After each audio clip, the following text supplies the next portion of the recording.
And what about you? And in the garage today is this Nissan Murano, sort of SUV type thing, and it has the V6 3.5. I think ones of this era, this is an 05 or an 06 or something. Ones of this era all had that engine. Customer complaint on this one is a long crank, sometimes hard to start. So we've pulled a few codes and I'll have a wee look at service data here.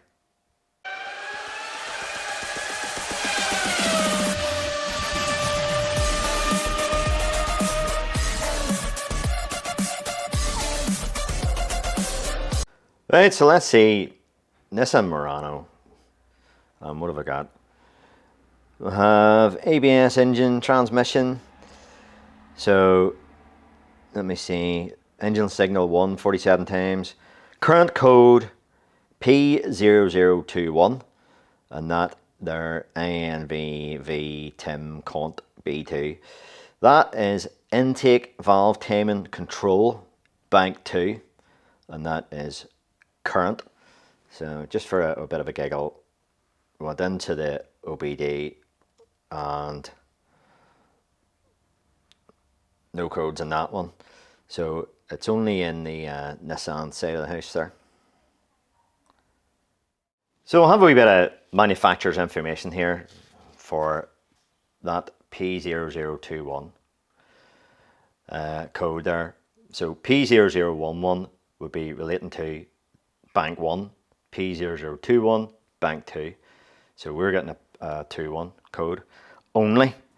So even that tells me something, you know, it can't control the intake on just one bank. So it's sort of maybe leaning me towards, you might think in this thing, oh, timing chain, valve timing's out here, you know, whatever. Yes, absolutely. And these things have a big chain in them and they can be problematic. Problematic with the tensioners and guides and the chain itself and all that there. But we're only getting the one code. Now the only thing about this is this guy tells me that he got codes for a cam position sensor or circuit. He's not too sure what the code was, but he has replaced the two camshaft sensors himself, this owner, and he has deleted codes. So I think he only has a wee OBD reader, EOBD reader, and we're not getting any EOBD codes showing, just codes in the Nissan side, you know. So we may be missing codes here because this guy's deleted codes on us. So this is all we'll have to go on at the minute. So anyway, a wee bit of information here. This is your typical sort of control solenoid controlling the you know, the phaser. So after warming up at idle at the specification -5 degrees to 5 degrees, and at 2000 revs 0 to 30 degrees there of angle. So yeah, it can travel a wee bit. Mechanism hydraulically controls cam phases continuously with a fixed operating angle of the intake cam. ECM receives signals such as crank position, cam position, engine speed, and engine coolant temperature. Then the ECM sends on-off pulse duty cycles to the intake valve timing control solenoid valve dependent on driving status. This makes it possible to control the shut open timing of the intake valve to increase engine torque in low mid speed range and output in high speed range. Okay, so well, there's a wee bit of sort of test plan here, a bit of a test plan thing. P0021 intake valve timing control performance. There's a gap between the target angle and the phase control angle, so it's not able to control this. And the only thing I've noticed in this data is it talks about, let me get this paper here for you, fail-safe mode. So when malfunction is detected, ECM enters fail-safe mode. Intake valve time control, the signal is not energized to the solenoid valve and the valve control does not function. So we may be in this fail-safe mode and this actually isn't functioning, and that's why it's a current, it's turned it off basically. Perhaps, don't know, we'll see. We'll have to do a bit of testing here when we get the scope out and stuff. If DTC P0011 or P0021 is displayed with those two codes, 1111 and 1136, first perform trouble diagnosis. No, so we have possibly DTC's trouble codes have been erased. Now, there's a wee bit more there. We'll just go back to that in a minute. So if it's saying there, if this 21 code is flagged in association with the actual solenoid valve code, P1136 or P11, depending on what bank, it talks about this solenoid valve here being potentially the problem. We're not getting that at the minute, but you know, we'll have to keep an open mind with these things. So intake valve timing control solenoid valve is activated on and off pulse duty ratio cycles from the ECM. So that'll be probably a pulse ground. The intake valve timing control solenoid changes the amount and direction of flow through the intake valve timing, or stops oil flow. So the longer the pulse width advances valve angle, the shorter pulse width retards valve angle, and then when on and off pulse widths become equal, the solenoid valve stops oil pressure to fix the intake valve angle at the control position. So this thing's able to advance, retard, and also keep it in a fixed position as well. So yeah, there's some of the Nissans, some of the other Nissans I remember had lock solenoids. So, you know, they had wee pins in them, and, you know, that kept it at a, you know, a zero position, and then the lock solenoid would open, allow oil pressure into it, and that would release the pin and then allow it to move and stuff. So this thing here seems to be able to do everything by itself. But anyway, go back to this. First things first, oil control solenoid, IVT, we need to check the engine oil. Don't forget the basics. So this car came in yesterday, and whenever the guy dropped it off, yes, it did have, well, I thought it actually wasn't going to start at all when he dropped it off, and while the punter was still here, he says, oh, we'll blip the throttle a wee bit, you know, while you're trying to start it and all, and you can sort of get it to catch, and, you know, all that, and carry on. So I have the lid off it there. This is our oil control solenoid for bank 2. Bank 2 is at the front. So there's a transverse engine. Bank 1 is at the bulkhead. So anyway, we'll have a wee quick scally at this here. And oh yeah, I was trying to get some sort of service history of him as well, but he's owned this car, he says, for a couple of years, and he says he's changed the oil in it once, and it's time. And anyway, there's a wee taste of oil just in the end of the dipstick, so it's just brave and low. But well, we'll get her up a wee bit anyway before we continue anything else.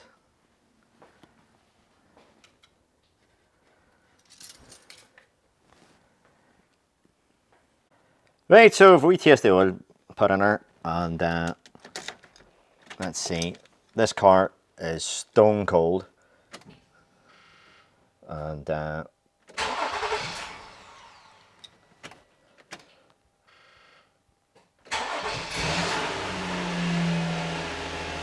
it started, and let's see, let me get you in that mileage there. Very, very low mileage in this thing. There we go, 50,000 miles on it. So no management lights on, and we'll let her heat up for a wee while. But now, looking around the engine bay, it actually does look, you know, I think that mileage is correct. It looks pretty clean under there. Yeah, and what we can find on the passenger seat is a couple of cam sensors. So he's changed both of them. In these cars, they're slightly different. This one has an angle plug and the other one has a straight plug. And this, some sort of aftermarket. There's another one, I think.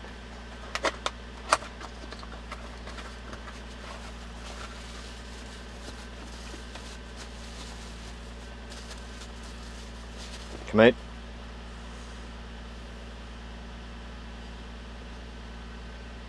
Yeah.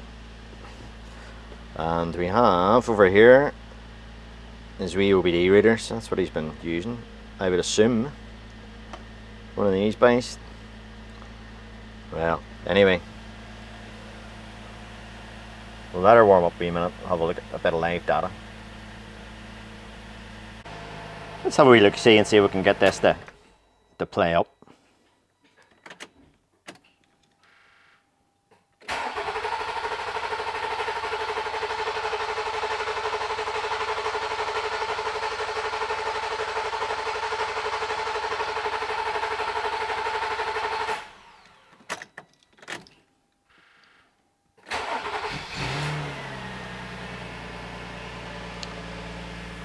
Okay, complaint confirmed. Engine sounds sweet enough. There's no real rattling out of it.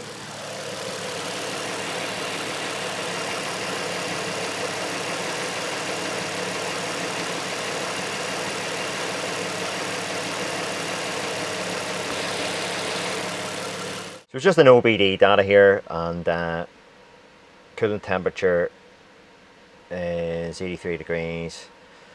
We're in closed loop fuel status. There's no DTCs in OBD here, as we said. So what we see right away here is bank 1, short-term, long-term fuel trim, 2.3 and 0, but bank 2 is different.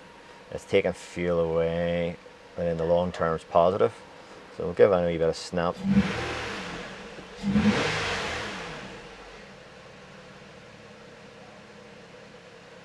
Yeah, so we were zeroed out bank 1, fuel trims they're okay, like, but you know, they're clearly different from bank 1 to bank 2.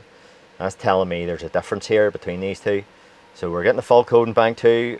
So yeah, it's a wee bit more information to tell us there's something going on with bank 2.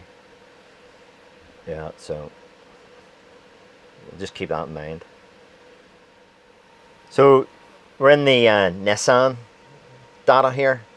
So we've come out of the OBD and come into the Nissan data, and we have bank 1 and bank 2 timing control and the two solenoids there. So 0% -9 for bank 1 on the intake, bank 2 22. So pretty different. So I'm going to hold the revs at about 2000.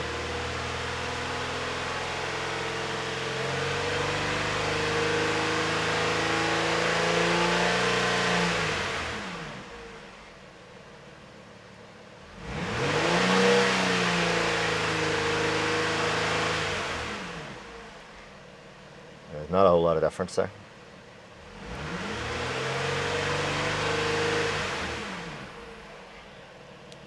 So what we'll maybe do is I'll clear that code in case this is in this fail-safe mode. Right, well there's a code. P0021 current. Come out of that. And erase codes.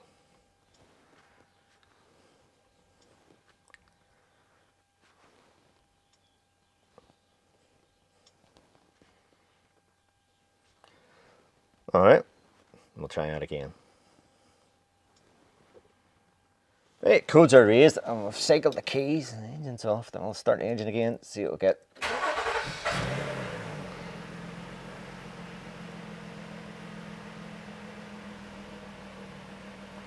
If we can stay in focus, and we'll hold the revs 2000. No, we're getting a bit of activity. Bank 2, 16%.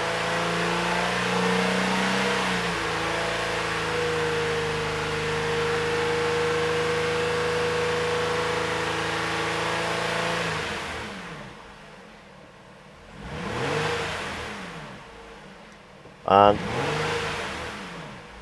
no activity. I bet you it's flagged.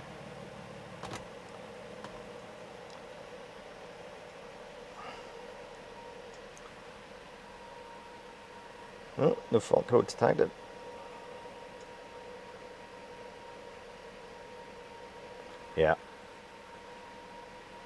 straight back. Do a bit of testing now.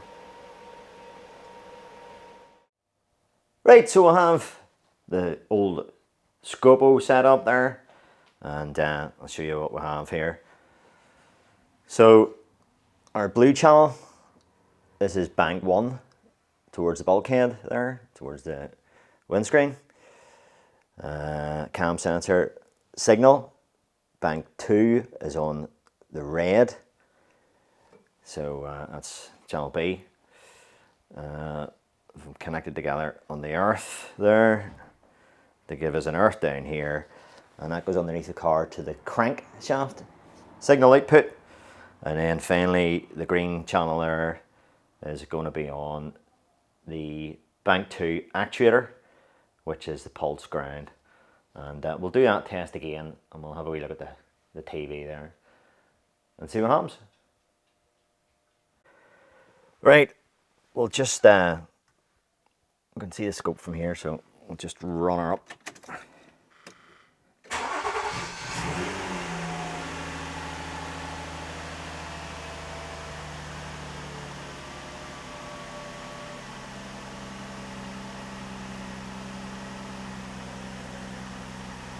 And there's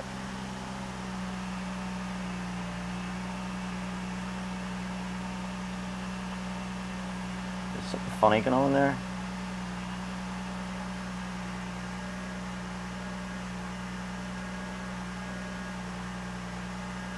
Well, let me have a look at that. Yeah, let's have a wee look at this.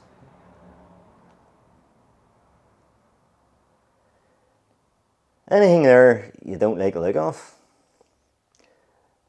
So this is bank 1 camshaft signal. This is bank 2 camshaft signal. This is the VVT actuator, and that's the crank. So, hold on, let's get that down a wee bit.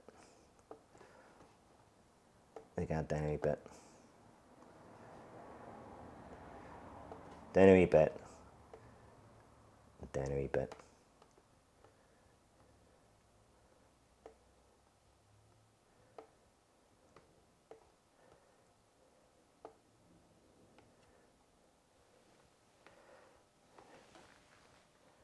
Anything weird looking about that? Well, as I said, the blue one is bank 1 camshaft, and the red one is bank 2 camshaft. And what I'm going to do, with Fond Library browser, let's see if we can get another one good.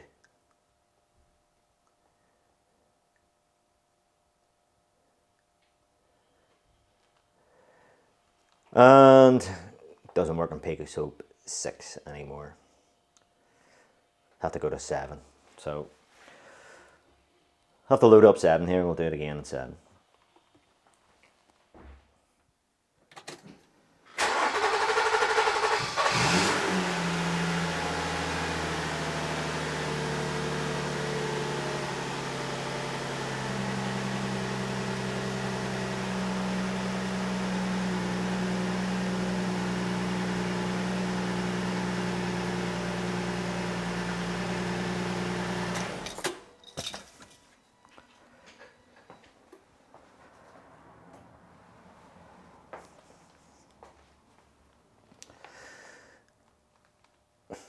Alrighty. So that's the same thing. So yeah. So I've had that at 20 volts. Right. So okay. I mostly use 6, but I've no choice but to go into 7 for the waveform library. So I'm sort of doubting myself here. I can see what I don't like here, but just to confirm it to myself more than anything, I'm going to go into the waveform library, and I'm already logged in. So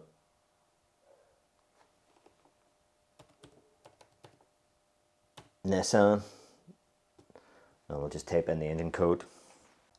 So it's VQ35DE.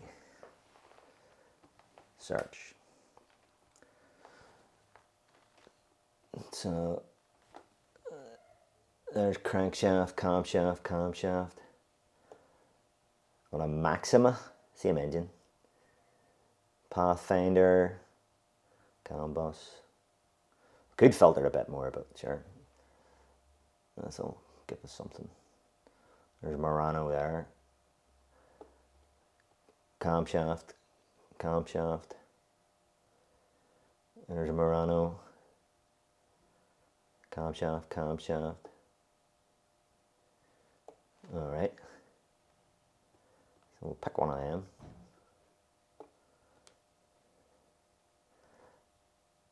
And we'll see what this is supposed to look like.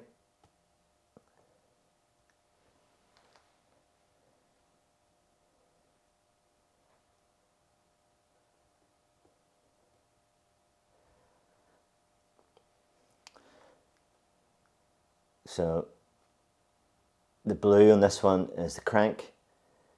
B and C, so the red and the green, are the camshafts. And you can see a significant difference. So yeah, so B and C are the crankshafts, or sorry, camshafts.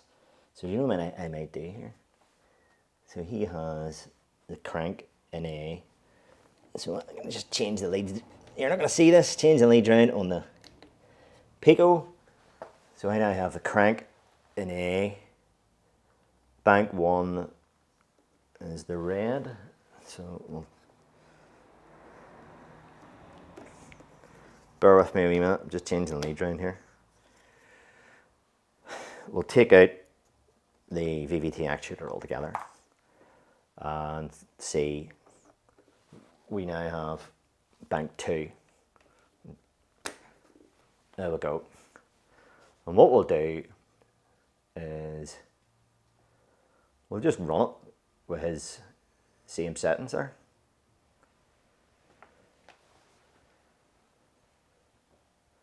Run with fine probes.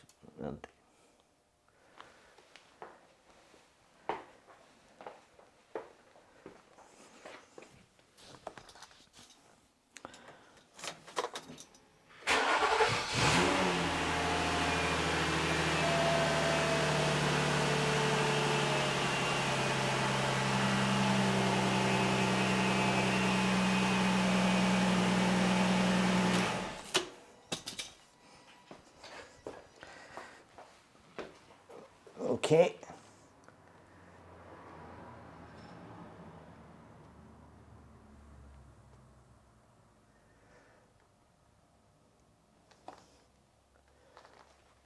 So, what's the difference? What's the difference? I don't even need to put a reference waveform up. This bank 2 is upside down. So you see it's going down. You see the way that's sitting at 12 volts. And then it's going down for a short period of time. Going down for a short period of time. So if we get that reference waveform back up again.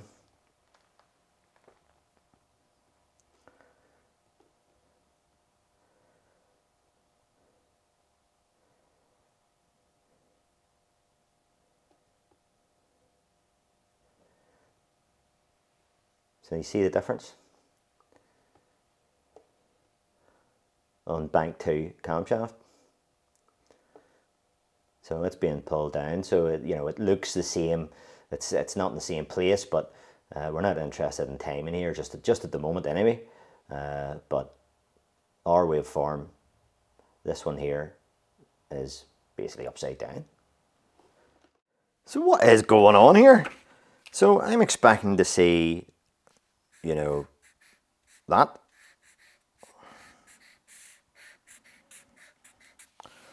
And we're seeing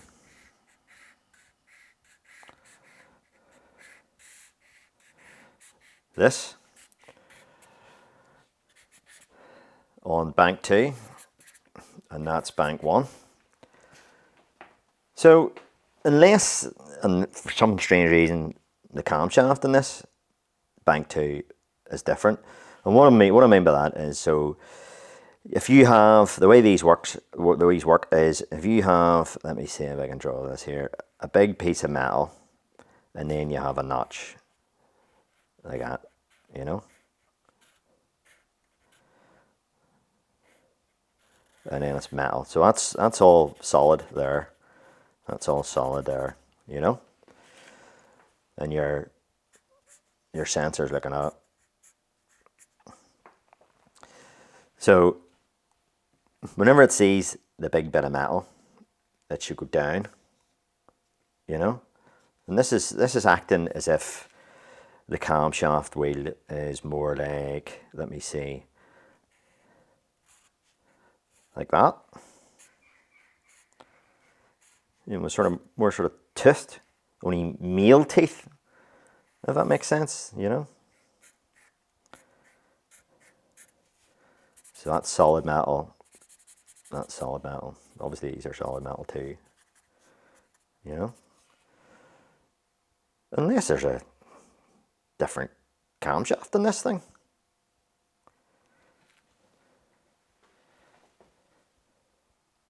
We see this here. Now this guy has changed this sensor. And he also changed the rear one as well, the bank 1. So I don't know where I can get you in here now. I'll see if I can. So I've back probed into that, as you can see. I'll get my wee hand in here. And I'll get you into the green connector. That's out of focus. That's better. So when I was back probing into that, let me see this here.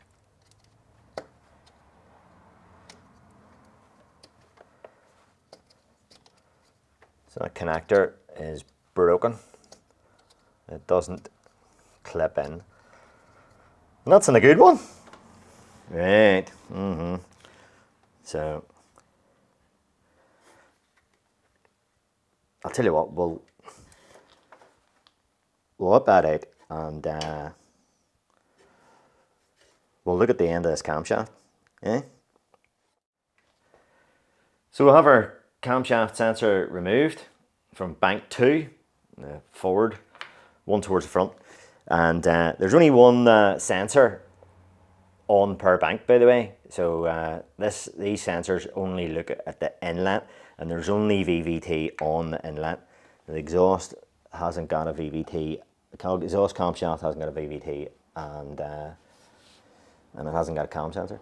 So there's our ring on the end of the camshaft that this thing is looking at, and we can see that it has a big bit of metal and small openings.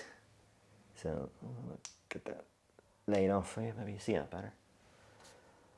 So yeah, let's see, there we go, there's a better shot of it there perhaps. So large piece of metal, small openings, and yeah, so this camshaft sensor is it's sort of like reverse polarity. So what I'm going to do off camera is I'm just going to check my wiring here. I'm going to check the ground here on this plug, make sure that's okay before I condemn this sensor. So this is the sensor that was in the engine, but inside the car we found these two. So I think that this is the original sensor. You know, this is probably the original sensor that was from manufacture, because there's embossed writing on it. So I'm going to try these here and see what the crack is. So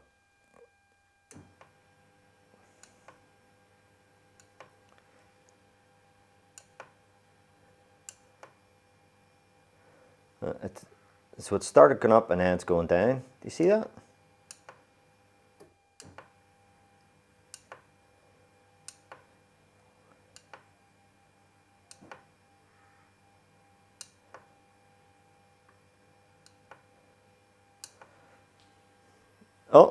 Now it's gone down. It's gone low. It doesn't know what to do, this thing. Now it's gone high again. So as soon as you put a bit of metal across it, it goes high. So that's alright. I'm going to, what am I going to do then? I'll try the original one back in it again. The one that the guy changed out. Well, at least that's made it go low there. But there's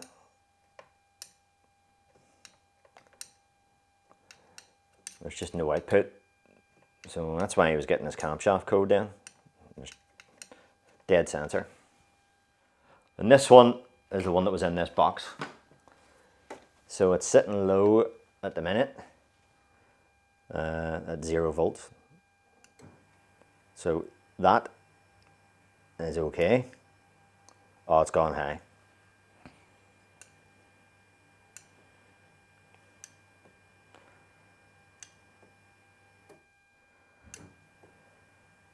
And you can hear every time I do that, it's activating. I don't know if you can hear in the background, it's activating the fuel pump.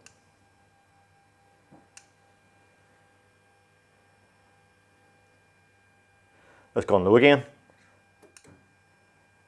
That's gone high. So it's switching polarity. It's gone low. And it's gone high again. So if I keep doing it, it stays high.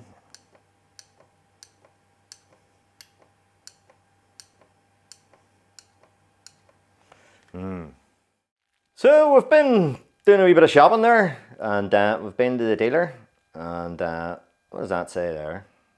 If it focuses. Crank angle sensor. But the wee parts guy, he says, oh, I've seen this before. They just call them all crank sensors. And it does look a bit different. There's shielding on it now. So we'll get that on and we'll see what that says. So this is a bit worrying. I plugged it in and it's sitting high. It's just shy of 12 volts. Maybe on a maybe on a bum steer here. We'll give it a go anyway. Oh, it's the same.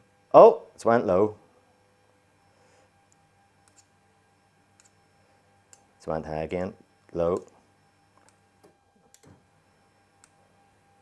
It's went high again. Low, high. What is going on here, guys? Low, low, low. Stayed low, stayed low, stay low. Unless there's a bit of magnetism in this screwdriver. Low. From there's high again. Low.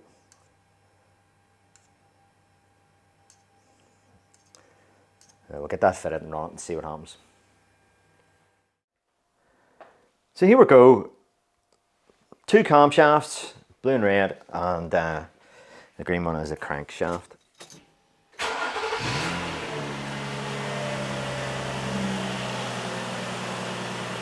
So right away, it started a lot better there. And we can see they're the same. This red one is the Nissan one that we just bought. It says crank sensor on the label, but it's not. I checked the part numbers, and me and the parts guy double checked it when it was there. And this is also an aftermarket sensor.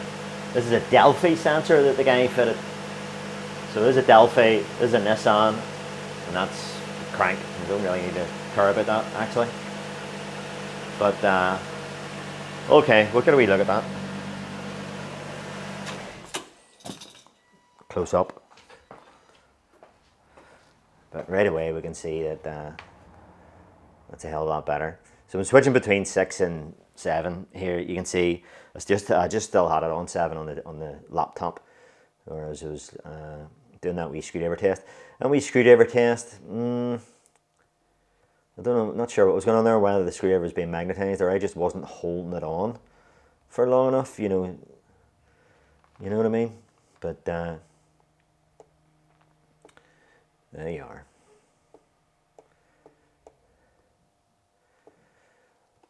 So that's what I'm wanting to see.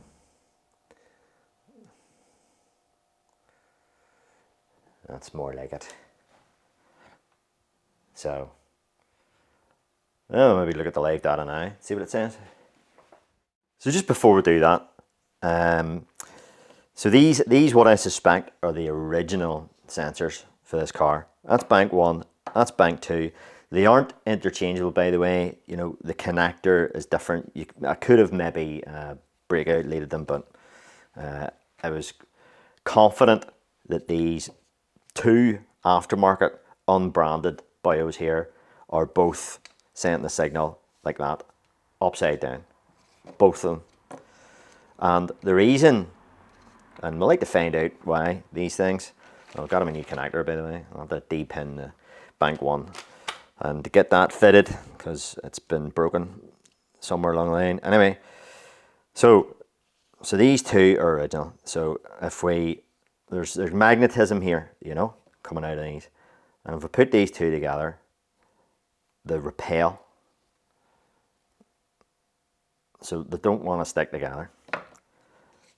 But if I do this, that sticks. And if I do this, that sticks. And I did try that on that Nissan one. I don't like putting magnetism on hall sensors because it can wreck them, but just a quick touch and, you know, the repel, just like the way these two original ones do. So it's the polarity of the, you know, the poles of the magnet in this is the wrong way around on both these. So here we go.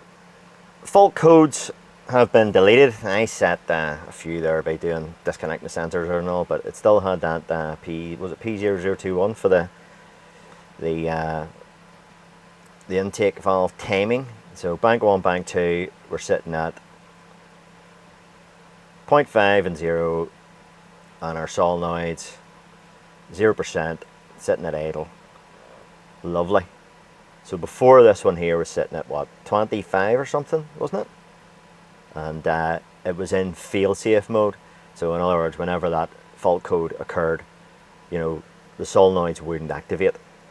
You know, only whenever I cleared the fault code and it would allow me to do it, and then went into fail-safe again and stopped it. So we'll give it a tiny wee bit of a, there we go, 2000 revs, and it's shifting the valve timing. 30% duty cycle there, and back to near enough 0 at idle, very close to 0. So actually that tells me this thing's, there's not much slack in the timing chain in this vehicle.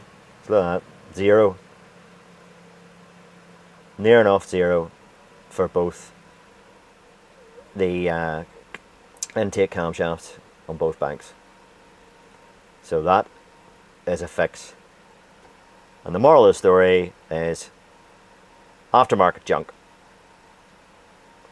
And one last thing, our customer concern is extended crank, long crank, albeit intermittent, but it definitely was a bit of a pig to start.